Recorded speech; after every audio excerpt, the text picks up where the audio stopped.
एक दिन मेरे मम्मी पापा घर में नहीं थे। वो एक हफ्ते के लिए घूमने गए थे। अब घर में सिर्फ मैं और मेरी छोटी बहन ही थी। मेरी मम्मी ने अपने भाई को हमारे घर बुला लिया और कहा, जब तक हम लोग घूम कर नहीं आ जाते तब तक तुम इन दोनों को अकेला मत छोड़ना। ये कहकर मेरी मम्मी और मेरे पापा घर से चले गए। मेरी उम्र अभी 20 साल है। मैं ज्यादा किसी से मतलब ही नहीं रखती हूँ। सिर्फ अपने काम से काम रखती हूँ। कुछ देर बाद मम्मी के भाई मतलब मेरे मामा आ गए। मामा ने जैसे ही मुझे देखा तो मुझे ऐसा लग रहा था कि वो मुझे घूर रहे थे, लेकिन मैं इस पर ज्यादा ध्यान नहीं देती हूँ क्योंकि बहुत सारा काम करना था। मेरी छोटी बहन अभी पढ़ाई करती है और मैं उसे कभी काम नहीं करने देती हूँ। थोड़ी देर बाद मामा मुझसे मजाक करने लगे और हर तरह की बात करने लगे। मैं थोड़ी शर्मीली भी थी। वो मेरी गर्दन की तरफ देखने लगे और धीरे धीरे अपनी नजर मेरे पूरे शरीर में घुमाने लगे। मेरे मामा ने मुझसे कहा, ललिता, तुम तो अब बहुत बड़ी हो गई हो और बहुत खूबसूरत भी लग रही हो। मैंने मुस्कुरा दिया और बिना कुछ बोले बस अपना काम करने लगी। उन्होंने मुझे पकड़ लिया और अपनी तरफ खींच लिया और कहा, मेरी बातें सुन रही हो कि नहीं? मैंने कहा, हाँ मामा जी, मैं सब सुन रही हूँ। बस काम ज्यादा है इसलिए कुछ बोल नहीं रही हूँ। वो मुझे छोड़ नहीं रहे थे। मेरे बार बार कहने पर भी नहीं छोड़ रहे थे। मुझे गुस्सा आने लगी क्योंकि मैं पहले दिन से ही मामा इस तरह का व्यवहार करने लगे थे। मुझे कुछ कुछ समझ में आ रहा था कि आखिरकार मामा की क्या ख्वाहिश है। आज का मेरा सारा दिन सिर्फ काम करते करते ही निकल गया। शाम को मैं नहाया। मामा मेरे कमरे में टीवी देख रहे थे। मैं बिना उनसे बताए नहाने लगी, नहीं तो वो फिर से चिल्लाने लगते। नहाने के बाद मैंने खाना बनाया और मेरी छोटी बहन मामा को बिठाकर खाना परोसने लगी। मामा खाना नहीं खा रहे थे। वो बोले, पहले तुम पूरा खाना बना लो, उसके बाद सब लोग आराम से खाएंगे। मैं समझ चुकी थी कि मामा मेरा ही इंतजार कर रहे थे। मेरे रोटियां बनाने तक वो ऐसे ही बैठे रहे और खाना नहीं खाया। मैं और धीरे धीरे खाना बनाने लगी ताकि वो खाना खाने लगे, लेकिन वो बैठे ही रहे। उसके बाद सब लोग मिलकर खाना खाया। खाना खाते ही मेरी बहन अपने कमरे में सोने चली गई। मैंने मामा से पापा के कमरे में सोने के लिए कहा। वो चुपचाप खड़े रहे और मेरी तरफ देखने लगे। मैंने कहा, मामा ऐसे क्या देख रहे हो? जाओ, मैं भी अपने कमरे में जा रही हूँ। उन्होंने कहा, ठीक है, मैं भी जा रहा हूँ। फिर वो अपने कमरे में चले गए। मुझे समझ नहीं आ रहा था कि वो क्रिकेट खेलना चाहते हैं, लेकिन वो मेरे मामा हैं। मैं उनके साथ खेलने के लिए कभी सोच भी नहीं सकती, लेकिन मामा अगर नहीं माने तो क्या होगा? मैं ये सब बार बार सोच रही थी। कुछ देर बाद मामा मेरे कमरे के पास आए और दरवाजा खोलने के लिए कहा। मैंने उनसे आने की वजह पूछी, लेकिन वो बिना कुछ कहे मुझे पकड़ लिया। मैंने उनसे कहा, मामा जी, आप ये क्या कर रहे हैं? मैं आपकी भांजी हूँ। उन्होंने कहा, मुझे पता है, लेकिन अब तुम बहुत बड़ी हो गई हो, इसलिए अब तुम्हें क्रिकेट खेलना चाहिए। मैं धीरे धीरे आगे बढ़ रही थी, लेकिन फिर भी मैं कुछ सोच रही थी कि मैं ये क्या कर रही हूँ। मामा ने मुझे तेजी से पकड़ लिया और मस्त वाला क्रिकेट मैच खेलने के लिए जिद करने लगे। मैं अंदर से दरवाजा बंद किया और क्रिकेट की शुरुआत कर दी। हम लोगों ने खेल स्टार्ट किया ही था कि तभी मेरी बहन बाथरूम में आई और फिर वो मेरी कमरे की तरफ आ गई। मैं बहुत ज्यादा डर गई। वो मुझे बुलाने लगी। मेरे साथ मामा था। फिर भी मैंने दरवाजा खोल दिया और मामा पलंग के नीचे छुप गए। वो अंदर आई और अपना सामान लेकर चली गई।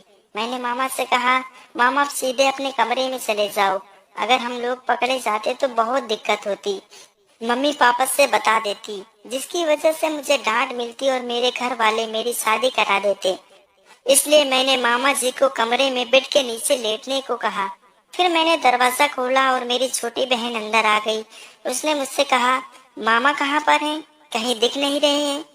मैं बोली, वो पापा के कमरे में होंगे, उनको वहीं लेटने को कहा था। मुझे लगा वो पापा के कमरे तक न पहुंच जाए, लेकिन वो सीधे अपने कमरे में चली गई। उसके बाद फिर से हम लोग मस्त वाला क्रिकेट मैच खेलने लगे। उसके बाद मामा अपने कमरे में चले गए और जाकर सो गए। उसके बाद मैं भी सो गई। सुबह जब मैं उठी तो मेरी छोटी बहन ने कहा, दीदी आज नाश्ते में मैगी बना दो, बहुत दिन से मन कर रहा है। फिर मैंने उसके लिए मैगी बनाया और उसका टिफिन पैक कर दिया। मेरे मामा अभी तक कमरे में सो रहे थे। बहन के स्कूल जाते ही मैं मामा के कमरे में गई और उन्हें उठाया। वो मुझे देखते ही फिर से पकड़ लिया। मैंने उनसे कहा, मामा, मुझे छोड़ो और जाकर पहले तुम नाश्ता कर लो। मामा नाश्ता करने लगे और मैं बाथरूम में नहाने चले गई। जब मैं बाथरूम से नहाकर निकली तो मैंने देखा कि मामा कहीं नजर नहीं आ रहे थे। मैंने उन्हें बुलाया लेकिन वो कहीं भी नहीं दिख रहे थे। मैंने सोचा शायद वो बाहर बैठे हों किसी के पास, इसलिए मैं खाना बनाने लगी। कुछ देर बाद मामा पीछे से आकर मेरे बालों को सहलाने लगे और फिर से मस्त वाला क्रिकेट मैच खेलने के लिए जिद करने लगे। वो मेरी बात मान ही नहीं रहे थे। फिर क्या था, मुझे खाना बनाते समय मामा कमरे में ले गए और फिर से मस्त वाला क्रिकेट मैच खेलने लगे। मुझे भी मामा के साथ क्रिकेट मैच खेलने में बहुत ही अच्छा लग रहा था। अब 3 दिन बीत चुके थे और मामा और मैं रोज क्रिकेट मैच खेलते। मेरी छोटी बहन बस अपने पढ़ाई में ही ध्यान देती थी, इसलिए हम लोगों को अच्छा मौका मिल जाता था।